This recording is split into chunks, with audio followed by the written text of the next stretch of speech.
Hi everyone, today's video is this sort of baby blue Louis Vuitton butterfly blingy ombre. I don't know how to describe it. My client wanted baby blue but pretty much just said do what you want. So yeah, here I'm just pushing back my client's cuticle, scraping up some of that dead skin that's grown down off of the nail plate. I use the Navy Pro Ethel tool to do this, but you could use whatever cuticle pusher you have. And then once I've pushed those back, I'm going to come in with my E-file with my I can't remember what the name of this shaped bit is, but it's a cuticle bit and it's kind of like a football shaped one, and I go around anti-clockwise and then I change the rotation on my E-file and go around clockwise. I just find that it helps kind of lift the cuticle even further and gives you more space to work with.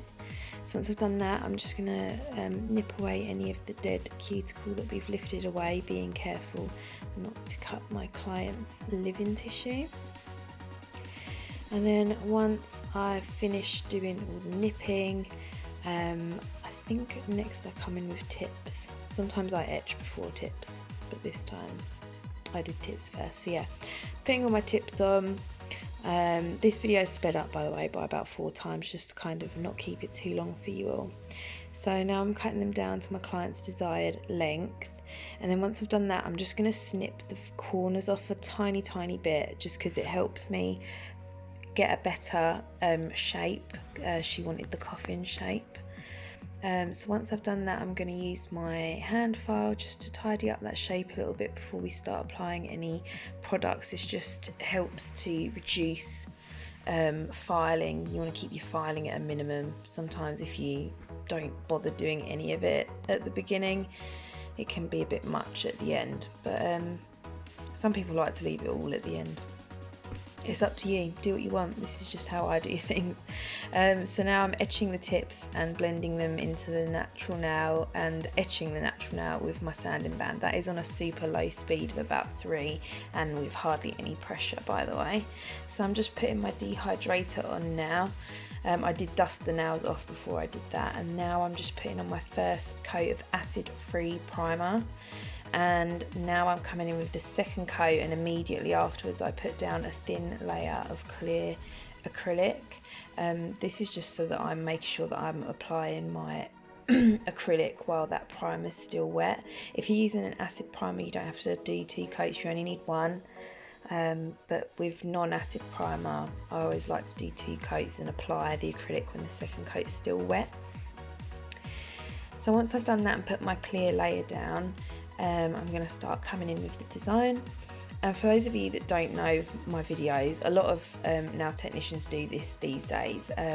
I put down a thin layer of clear acrylic just because, one, the main reason is if your client wants a redesign, you can just file back to the clear layer.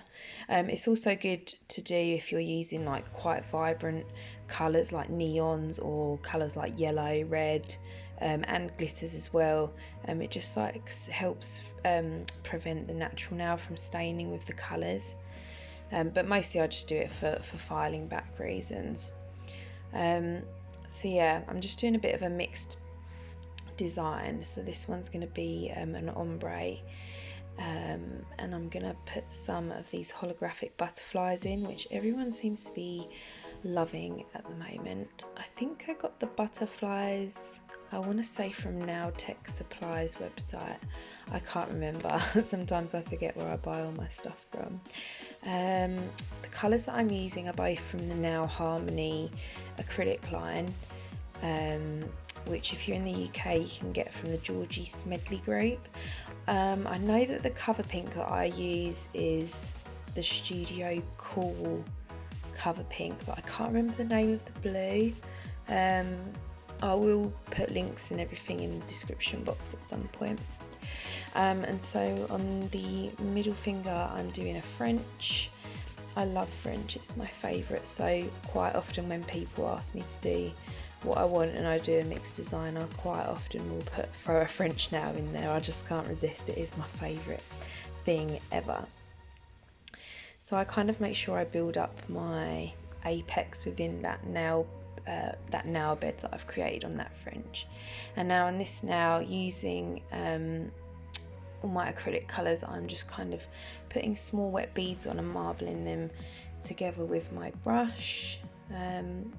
This doesn't have to be perfect, like acrylic marble is so easy, and the beauty is that it looks different every time. Only tip I would give you is use small wet beads and don't swirl it around too much. If you over swirl it, just kind of all ends up mixing together and being a bit of just a non-colour. So yeah, on the thumb I'm just doing another full colour of the blue, because later on at the end I'm going to come in with some hand painted nail art on these.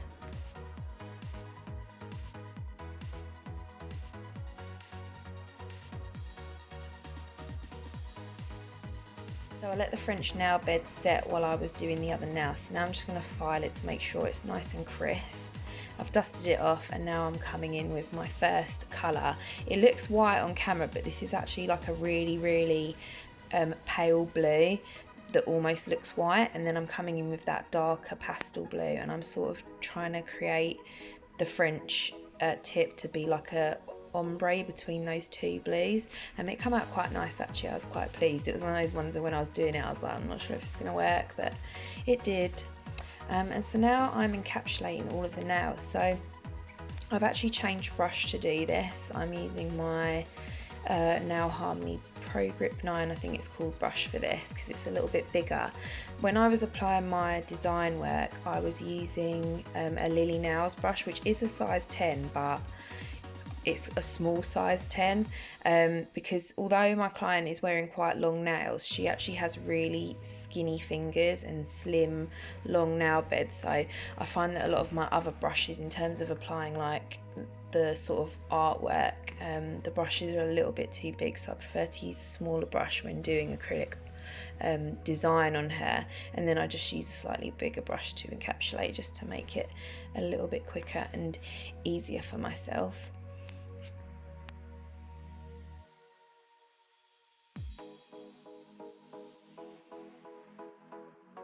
So I'd always say that like my application, when I watch it, I always think I try to work as tidy as possible, but when I look at myself working, I sometimes think I look a bit sloppy, but I guess it doesn't really matter, because all that matters is what it looks like at the end. And I do try my best to apply my product as best as I can to reduce the amount of filing I've got. But yeah, like sometimes I see people apply acrylic so perfectly that it looks like it doesn't even need filing. I don't even know, how do you even get that good? Someone tell me if you have got the secret, let me know. So I'm starting to finish file now, and I'm just tidying up my sidewalls and free edge as usual with my metal file board. This one's from Nailmate as always. And yes, I think it's got 100 on one side and 180 on the other. And then once I've done that, I'm going to come in with my medium grit carbide. I think it's a flat top carbide is what it's called. And I'm just going to kind of like debulk with this really. By the way, I'm not sure if I sound like I'm whispering on this video or not, but it's because it's like, I don't even know what time it is. What time is it? Oh, it's 20 to midnight, and because it's warm, I've got my bedroom window open, so I don't want to like be like shouting on my video, because the neighbours will probably think, what on earth is she doing? But yeah, so just debulking here, and then I'm going to come in and refine with my hand file. So as usual, I'm starting off the body of the nail, and then I go around the cuticle areas very gently. Remember, this video is split up, and then I blend in that cuticle area and sort of contour the nail so that apex is remaining in the back third, but it's flush at the cuticle. I'm so bad at describing my filing technique. When I say it out loud, I think it doesn't really make sense, but I just kind of do it. But I just think like when you use a hand file, it kind of like when you start filing, it kind of tells you where you need to go, if that makes sense, like with the markings. Oh, I'm digging a hole here. I'm going to give up trying to explain this. So I'm going to finish filing these, and then you'll see I buff them with a little buffer, and then I dust them off, and then I'm going to start doing some painted artwork. Oh my god, maybe it was a bad idea to do this at nearly midnight.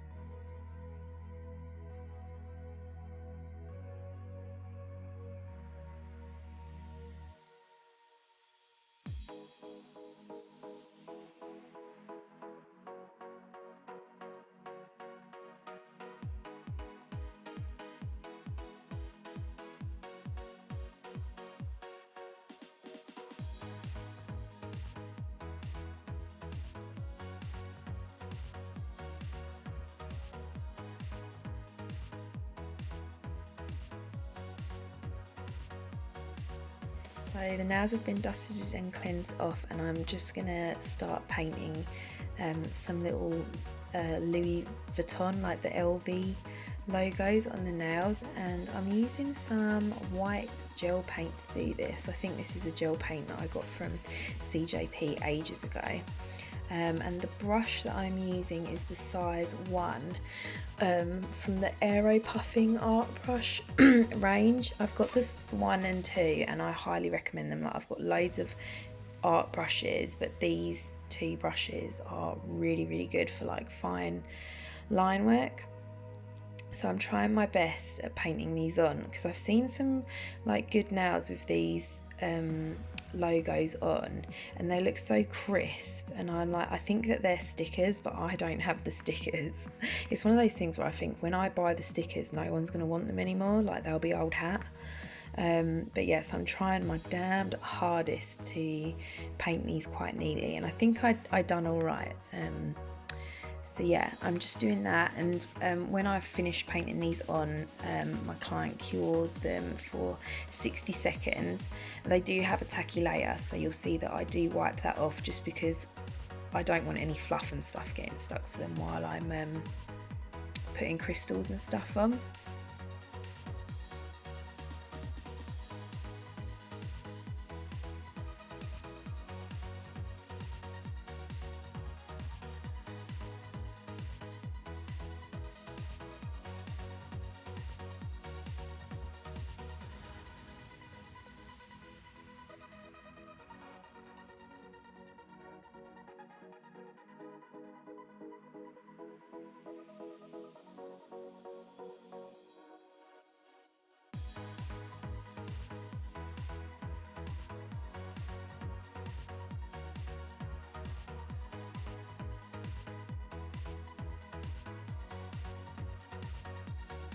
Now I'm just applying some Swarovskicrystals.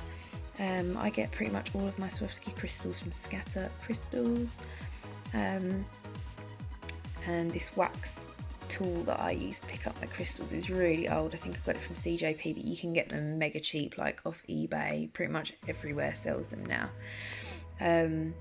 I'm using CJP gripper glue because I've run out of my favourite nail resin. And the place that I normally order my resin from, like, I love that resin, it's the best I've ever used, but the delivery just sometimes takes a little bit too long for me, so I've ordered a different one, but I'm waiting for it to arrive. So for now I'm using gripper glue and hoping for the best, and hoping that me sealing them the way I usually do with the top coat will hold them on nice and strong.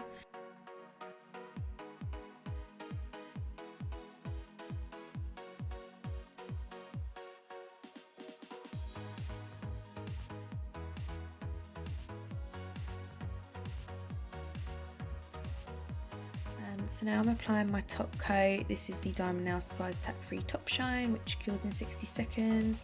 And you can see I'm just going around my Swarovski crystals and using a fine detail brush to just go around the tops of them. It just kind of makes sure that they're all sealed in, and it also stops, like, you know, when you're washing your hair or whatever and you get like hair caught around your crystals, it actually helps stop that happening. So it seals them in, helps hold them on, it doesn't dull the shine because you've gone around them, it kind of like seals them in to the nail.